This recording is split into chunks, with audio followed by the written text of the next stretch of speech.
can just see, there we go, there's Ovill just about to come up. They'll be playing, I'm not sure quite what he's coming into today, Ovill.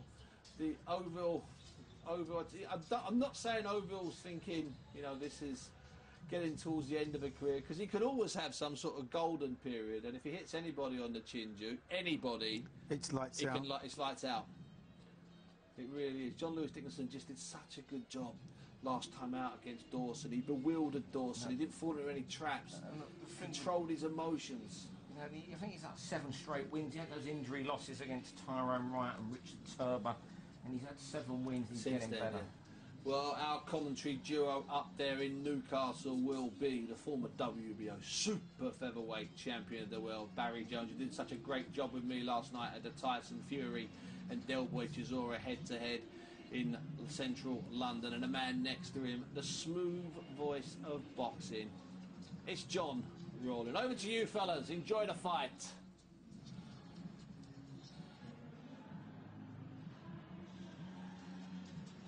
Ovill McKenzie just stepping up in front of our commentary position into the ring.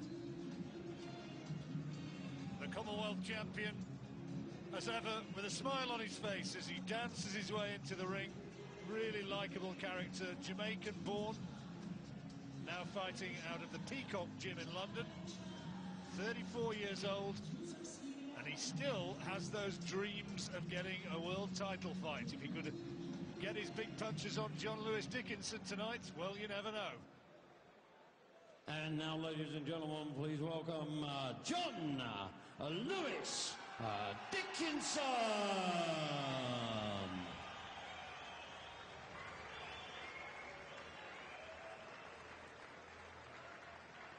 He's a popular lad hereabouts, Big John Lewis. Newcastle based, stands 6'4".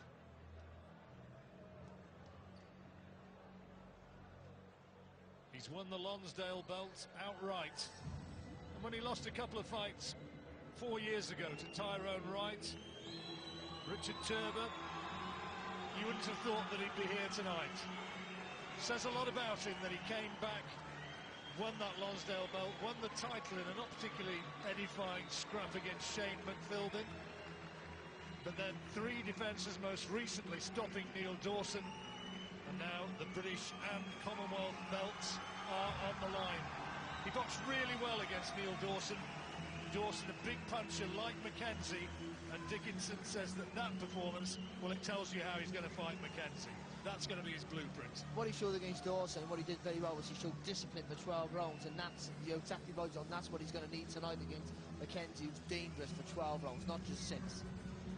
Big puncher, particularly in the early stages, Ovill McKenzie. Remember, he had Tony Bellew down first time they fought. John Lewis Dickinson needs to really be on his game tonight. British and Commonwealth Cruiserweight title fight coming up, and here's Mike Goodall. Ladies and gentlemen, Dennis Hobson Promotions, in association with Cringe Promotions, proudly present the first of tonight's championship contest. A contest of 12 3-minute rounds to decide the British and Commonwealth Cruiserweight Championship. Between introducing the boxers, and firstly, in the blue corner, wearing the white trunks trimmed with blue and red. He hails from Jamaica originally, now living in Derby, in England. He weighed in at 30 stone 11.5 pounds. He comes to the ring with a 34-fight professional record, 22 wins, 11 wins by way of KO, with 12 losses. He's the Commonwealth Cruiserweight champion. Ladies and gentlemen, it's Ovill McKenzie.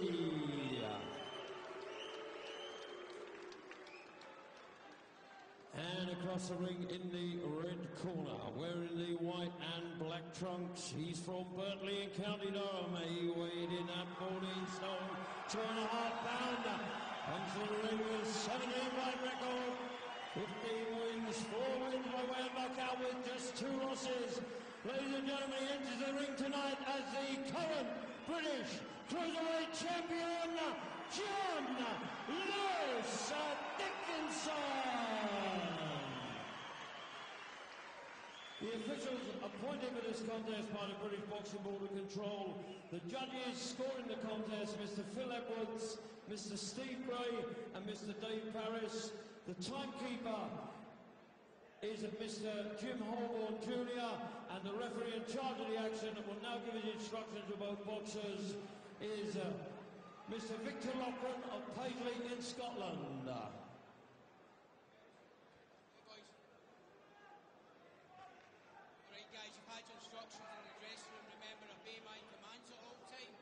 Yourselves at all time.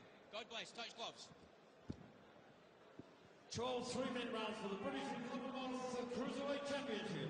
This is going to be a good fight. And sitting at ringside, just behind John Lewis Dickinson over there, you might see in a moment or two, Big Glenn McCrory, my old mate, 25 years ago that he won his world title, beating Patrick Lumumba. June the 3rd, 1989. Where's quarter of a century gone? I remember watching that. Ovill McKenzie, always so dangerous in the early stages. He's had 10 wins in the first 3 rounds.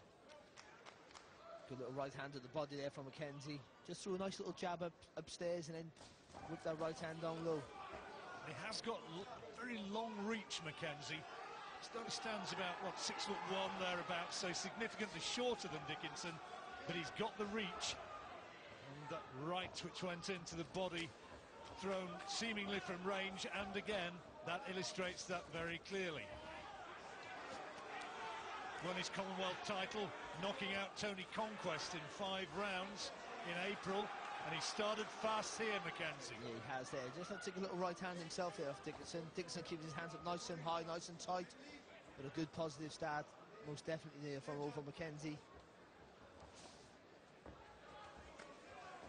John's brother Travis carried the belt into the ring. He was the guy who was giving him a hug before the fight began. What a fight that was against Matty Clarkson. See that one? Yeah, it was tremendous.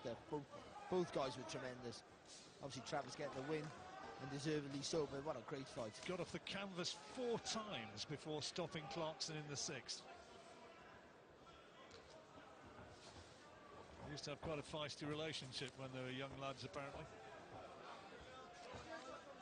John says he became a bit nicer to him when he bought a car and he realised he could get a few lifts.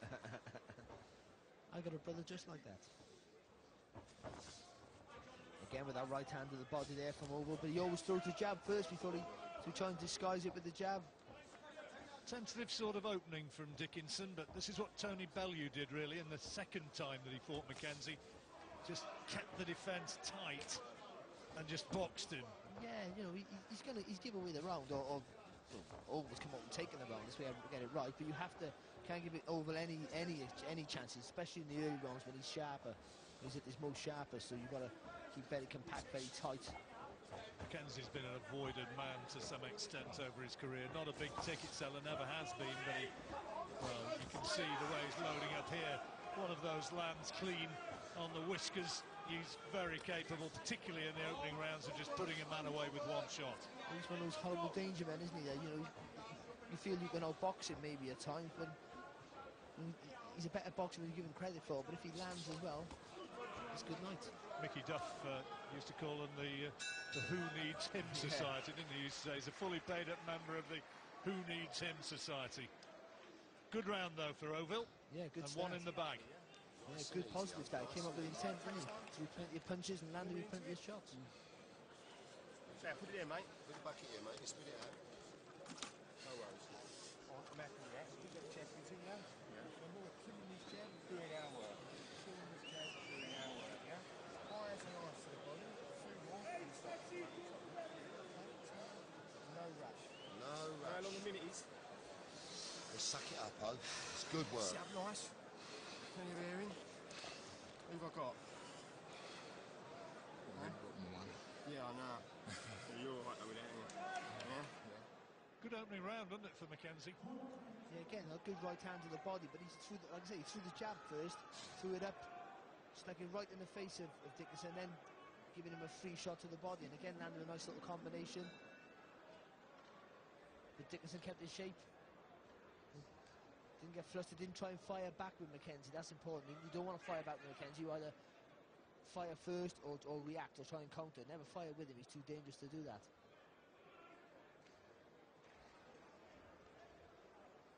Good couple of jabs there from McKenzie, just out jabbing Dickinson. And again, using that long reach as ever. McKenzie, well, Dickinson doesn't look in bad shape, but McKenzie absolutely chiseled, isn't he? yeah, he's like a rock, isn't he?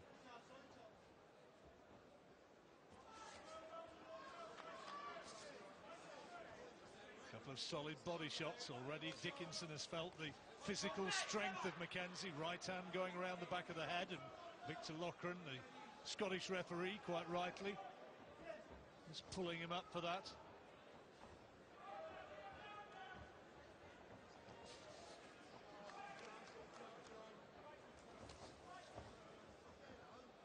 Good jab there from McKenzie and followed it through the right hand to the body yet again. And even though Dickinson's keeping his shape well, keeping his hands up nice and high, you've got to be careful he doesn't just crawl into too much of a shell. In a minute he's going to have to try and start working his own jab. Fight fraternity here in force. Billy Hardy commentating just behind me for Radio Tees. Dave Garside, he was a good heavyweight, sitting alongside the promoter, Dennis Hobson.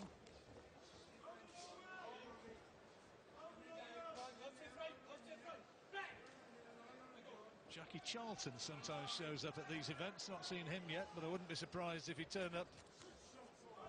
Loves his boxing, Big Jackie. It's better from Dickinson. Nice jab. Yeah, and a good right hand over the top, and he needed that. Needed to get a little bit of success. At the moment, it's still been all over McKenzie. Just needs to get a foothold in the fight, Dickinson, doesn't he? His fans, and there's plenty of them here, are a bit quiet at the moment, a bit subdued. Well, he's not got to take. He's right not to take any risks. But to be fair, to McKenzie's credit, he's come out and put it right on Dickinson and forced Dickinson into a shell. Nice little 1-2 there, though, from Dickinson in response to a lazy jab from McKenzie.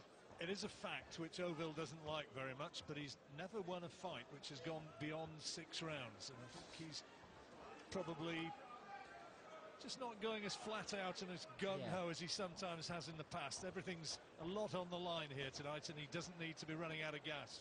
But he still needs to keep Dickinson in his shell. Doesn't want to give Dickinson any more success to build on, to work on. Oh, lovely. Oh, he's put him down with a right hand. Right hand. Is he going to get up? Well, he looks very, very unsteady. He's still all over the place. It's all over. It is all over. And Ovill McKenzie, this unlikely story goes on and on. Commonwealth champion and now British champion as well. Well, well, well, well, well. It's a Cinderella story, isn't it? And what a great shot. Two cracking shots. A right hand and a left hook to follow, and really they were both heavy shots, and Dickinson could have done without one of them. To Dickinson's credit, he done well to get up, but he wasn't steady. He tried to find his feet, and the referee was right. The referee could have given him a minute's rest in his corner, but I think the referee was right. Dickinson was all over the place. And well, Dickinson's taken it like a true sportsman, and that's good to see. And he's just encouraging his fans to give the guy the credit he deserves. That's nice to see. That's really good. We're going to see it now. Oh, it's a left hook and then a right hand on the top. I think the right hand. Did the right hand catch him on the temple? Let's have a look again. There's a left. Yeah, well, the left hook's on the temple. The right hand's there, just on the chin there. But the left hook shook him up really bad, and the right hand just helped him on his way. Good shots. Just. No, I think his senses are there, but his legs betrayed him more than anything else. I think he was understanding what was going on. It's just his legs wouldn't listen to him. Victor Loughran gave him every chance, and as he went back to the corner, you saw the little stagger. Yeah. He leads him back to the corner. He's getting up here. He's up. He's okay. But as he went back to the corner, there was just a little stagger, and it was then that Victor Loughran, quite rightly, said, "No, no, no, that's it." And even. McKenzie boxed excellent, come out, put it right on Dickinson straight away like he should have done, and he done well. Dickinson, to his credit, kept his hands, kept his shape very well, didn't give away too many gaps. And you've got to give McKenzie credit for that, for finding the gaps in that tight defence. Matty Askin sitting at ringside. He'd like a chance to just fight the winner. He's there with Paul Speak, fights out of the Ricky Hatton camp, and he'll want a crack at Ovill McKenzie, I am absolutely sure. But you're not going to be able to stop Ovill delivering that trademark smile, and when we hear from him a little bit later on, he is going to have some very, very happy words, I'm sure. Here now, though, is Mike Goodall. Ladies and gentlemen, after 3 minutes and 9 seconds of round 2, the referee Victor Loughran has stopped the contest. John Lewis Dickinson in no position to defend himself, leaving the winner and still cruiserweight champion of the Commonwealth and the new British cruiserweight champion, Ovill McKenzie. So that's win number 11 inside 3 rounds. He is a lovely story. He came from a tough background, tough upbringing in Jamaica. Used to sell fruit for a living as a kid. Came over here to earn his way as a fighter. He's had ups and downs, but he's never lost his self-belief. And now he has that Lonsdale belt, and he is one very, very happy boy.